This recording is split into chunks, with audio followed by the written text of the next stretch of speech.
Hello दोस्तों, आज हम ओपन करेंगे इन्फिनिक्स का न्यू मॉडल नोट 40 प्रो, जो कि इन्फिनिक्स का ज़बरदस्त मॉडल है। और इसके साथ क्या कुछ निकलता है देखते हैं इस वीडियो में। इस वीडियो को एंड तक देखिए। मेरे इस न्यू चैनल को फॉलो एंड सब्सक्राइब ज़रूर करें। तो फाइनली मोबाइल ओपन हो गई है ग्रीन कलर में। तमाम बेहतरीन मोबाइल है और देखते हैं क्या निकलता है। और इसके साथ इसका ग्रीन कलर का मैग्नेट कवर निकला है, जो कि वायरलेस इसमें लगता है। और इसके साथ साथ इसका प्रोटेक्टर ग्लास भी है, कंपनी वालों ने दिया हुआ है।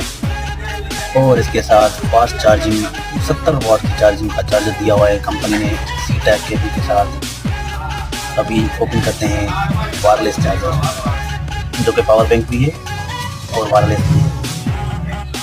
ये एक बेहतरीन टेक्नोलॉजी दी हुई है इन्फिनिक्स कंपनी वालों ने इस सेट के साथ। और इसके साथ एक छोटा सा मेरी तरफ